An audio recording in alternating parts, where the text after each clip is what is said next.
मी दक्ष देसाई, आम्ही ब्लिंकिटचे सगळे रायडर आहे।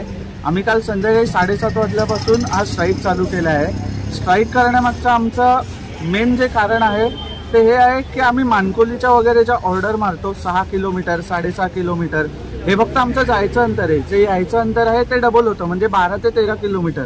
तर 12 ते 13 किलोमीटर जाऊन पण आम्हाला त्या राईडचे फक्त 45 आणि 50 रुपये भेटत आहेत। तर ह्या मागण्या आम्ही खूप दिवस आधीपासूनच चालू केल्या होत्या स्टोअर मॅनेजरकडे, जे समीर सय्यद आहेत त्यांच्याकडे, की आम्हाला प्रत्येक ट्रिपचे सगळ्यांना जे नवीन आयडी असतील किंवा जुने आयडी असतील त्यांना प्रत्येकाला एकच आम्हाला जो रेट आहे तो फिक्स आहे 80 किंवा 90 रुपये। पण ते फक्त सॅटर्डे आणि संडेला आम्हाला तो रेट भेटतो।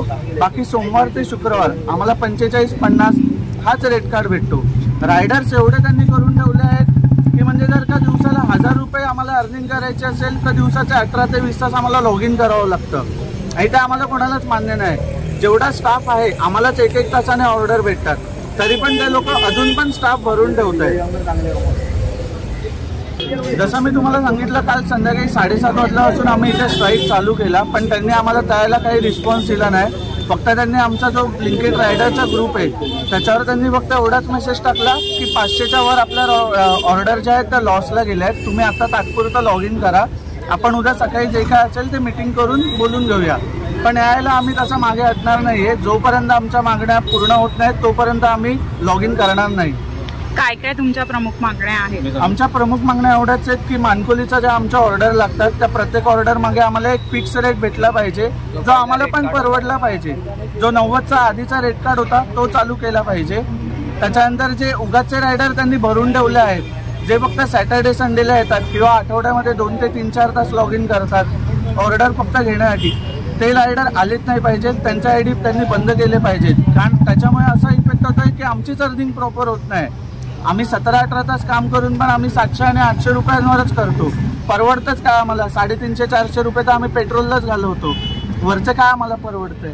आमच्या याच मागण्या आहेत की जो अननेसेसरी स्टाफ त्यांनी भरून ठेवला आहे त्यांना त्यांनी कमी केलं पाहिजे, तर आमचं काहीतरी भलं होईल।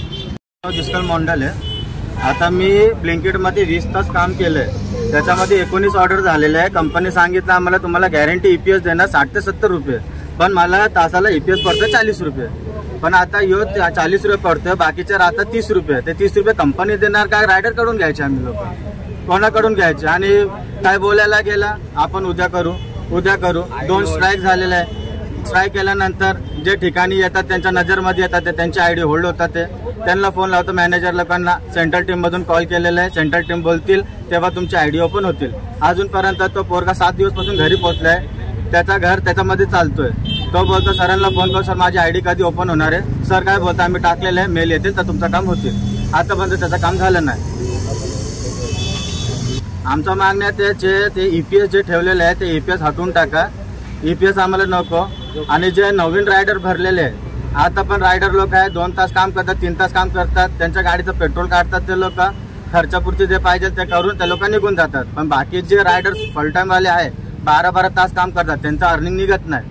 आता 20 तास काम करून 800 रुपये झाले, 400 रुपये पेट्रोलला झाले, 400 रुपयामध्ये काय घर चालवणार? तुमची पुढचं पाऊल काय असणार आहे? जर तुमचा पुढचा कॉल येऊच की आम्हाला रेड कार्ड वाढवून द्या आणि EPS नको आम्हाला, नाही तर स्टोर बंदच ठेवायला लागेल। आपका नाम? मेरा नाम जमीन ठक्कर है। मैं यहाँ 6-7 महीने से काम कर रहा हूँ। पहले हमको इंसेंटिव 8 रुपया 10 रुपया देते थे, अभी इंसेंटिव 4 रुपया 3 रुपया कर लिया, तो कोई मतलब भी नहीं। हफ्ते में पहले 3000 के करीब बन जाता था, अभी 1500 का रोज में साइकिल आईडी है, लेकिन 1500 में क्या करेगा? वॉचमैन का नौकरी करेगा तो भी ज़्यादा मिलेगा। आपकी उम्र कितना है? मेरा उम्र 61 है। और आपका घर पूरा इसी पे ही चलता है?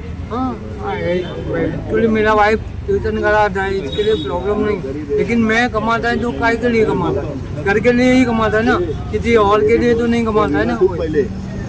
ओके।